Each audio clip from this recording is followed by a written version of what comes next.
Chers compatriotes, il nous est permis en toute responsabilité, dignité et foi d'avoir une pensée commémorative pour le 57e anniversaire de notre accession à l'indépendance. Symbole de liberté, d'affirmation de l'identité congolaise autour des valeurs profondes d'unité, de travail et du progrès. Ces valeurs fondatrices ont fait du Congo un peuple capable de conduire les destinées de son histoire et de son avenir, dans l'unité, sur la base d'un vouloir vivre ensemble, consolidé par la souveraineté face à d'autres peuples, face à d'autres États. Cette émancipation politique a été vaillamment et collectivement défendue par les pères de l'indépendance qui, nonobstant les différends à tous les niveaux sociétaux, ont su placer l'intérêt du Congo avant et devant tout.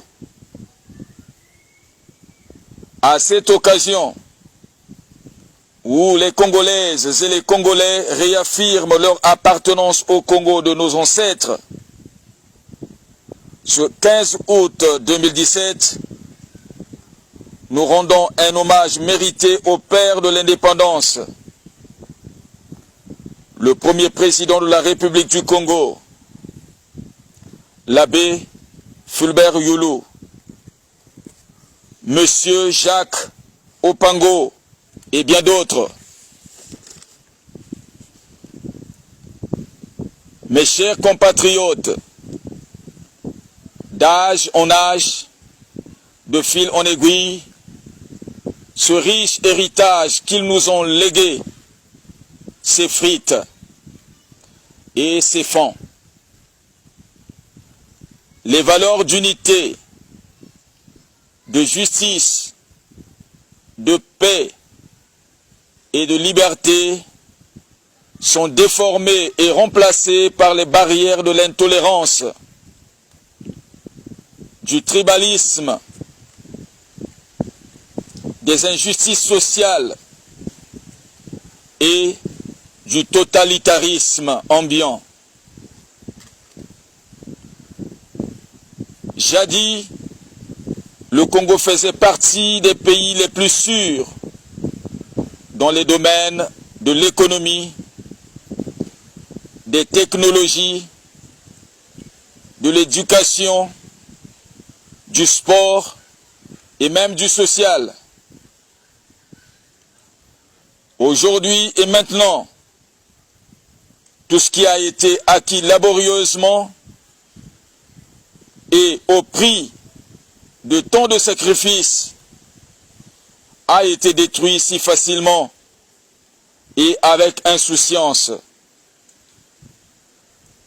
Où va notre cher beau pays? La démocratie n'est devenue qu'une illustration verbale, dépouillée de toutes les valeurs du respect des droits de l'homme et des libertés fondamentales. En effet, mes chers compatriotes, depuis le 15 octobre 2015, date du référendum constitutionnel,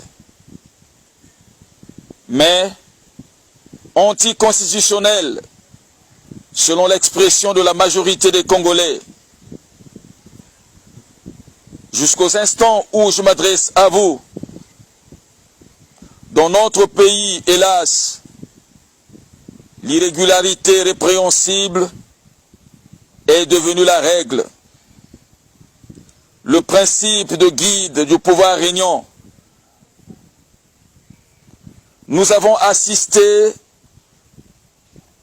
à la violation flagrante du principe de la non-rétroactivité de la loi.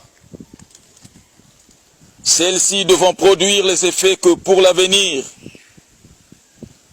Or, par la promulgation de la nouvelle Constitution, toutes les institutions devraient être éprouvées par la caducité.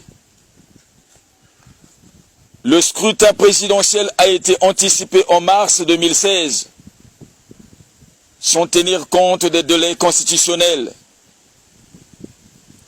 De même, l'ambiguïté déconcertante entre l'institution présidence de la République, régie par la Constitution nouvelle, et le Parlement sous l'empire de la Constitution ancienne.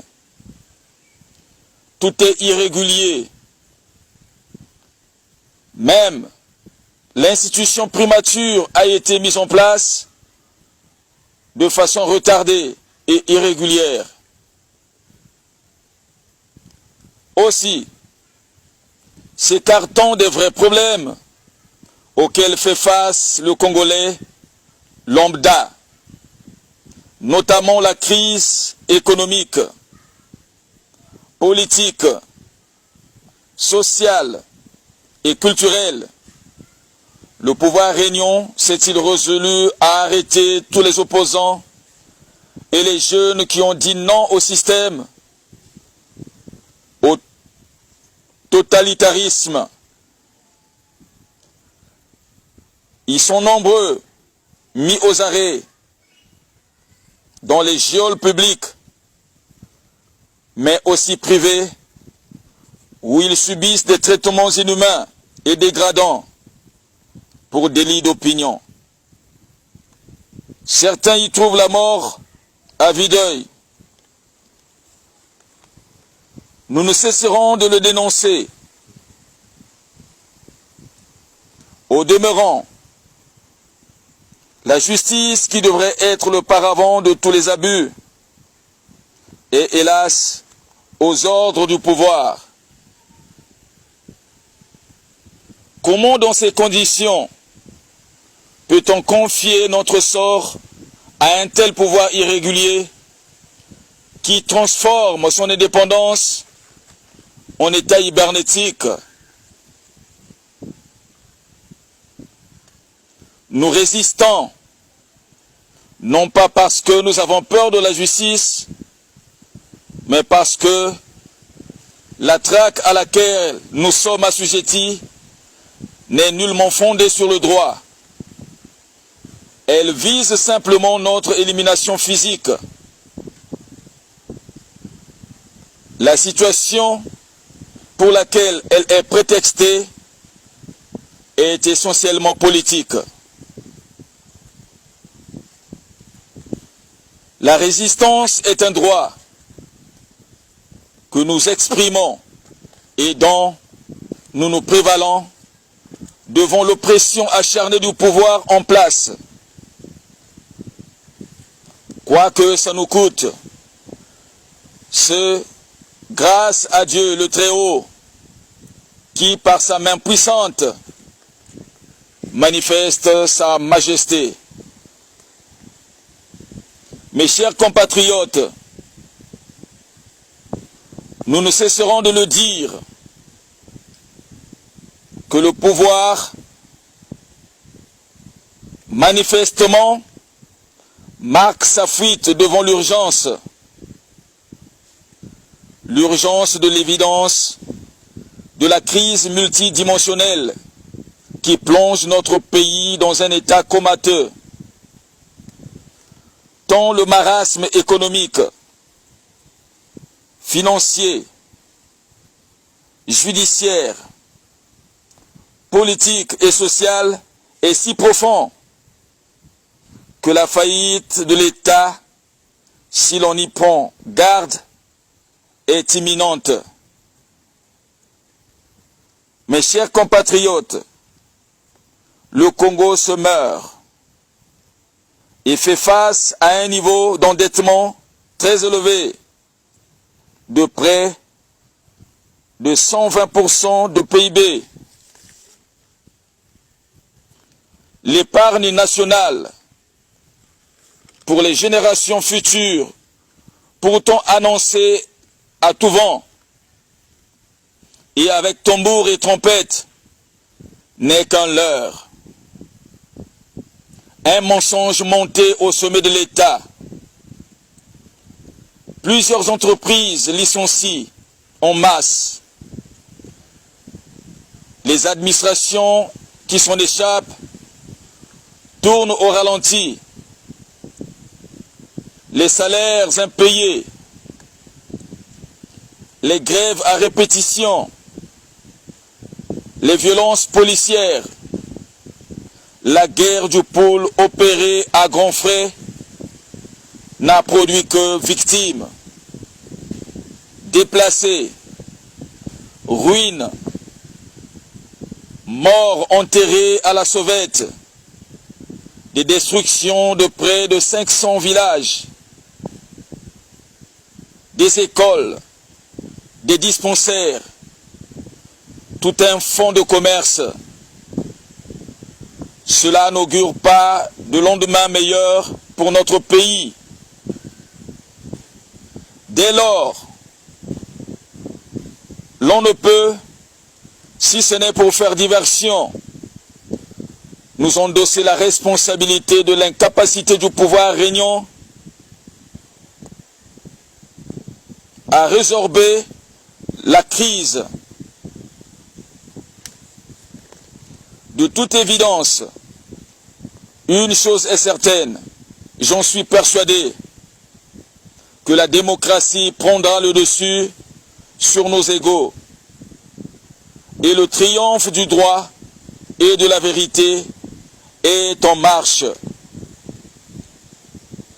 Car l'on ne peut indéfiniment tromper le peuple.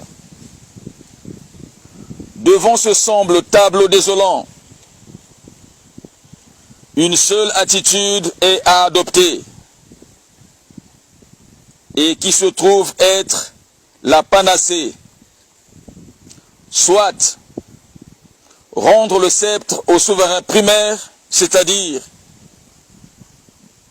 démissionner, soit avec courage, abnégation et sagesse, recourir au Mbongi, pour qu'à travers un dialogue franc et sincère avec toute la classe politique et la société civile, chacun pour le bien de tous, puisse contribuer à éteindre le feu qui consume la case du Congo et qui hypothèque durablement son avenir. Mes chers compatriotes, nous l'avons déjà dit, que la paix ne peut être imposée par la force. Les injures, les menaces, les intimidations, l'irrespect et l'intolérance. Jamais, sur les simples discours persuasifs des idéologies révolues, l'on peut donner à manger au peuple.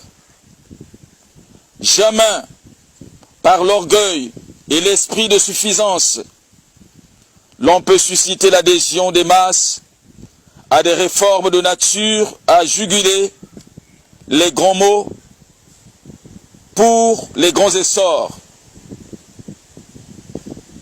S'agissant de notre pays, un éminent penseur congolais révélé, Congo Moké, Congo Monene, il voulait dire que notre pays, malgré sa taille géographique aussi petite, est grand spirituellement.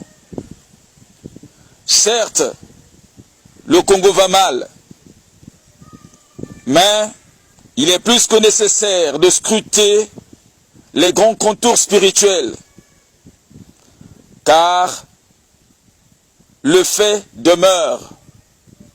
Derrière le plan humain, des effets matériels, il y a un monde subtil et subjectif des causes.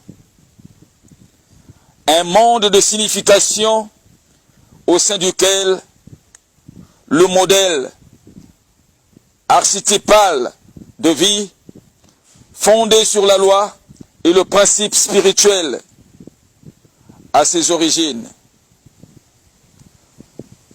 Il est significatif qu'aujourd'hui, la possibilité d'un tel Congo où les énergies et les états de conscience soient devenus sujets à des sérieuses investigations par les hommes de science.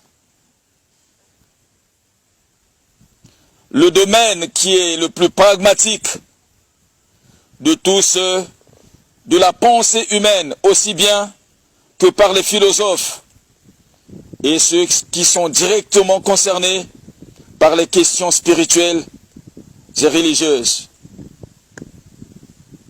Nous devrons nous tourner résolument vers Dieu en pratiquant l'amour les uns les autres, en créant les conditions de l'unité essentielle du genre humain, où la fraternité, par l'instauration des justes relations humaines, ou l'amour en action, tout en gardant l'espérance d'un Congo nouveau, où régneront la paix, l'amour, la démocratie et la liberté. Je vous souhaite bonne fête de l'indépendance à tous.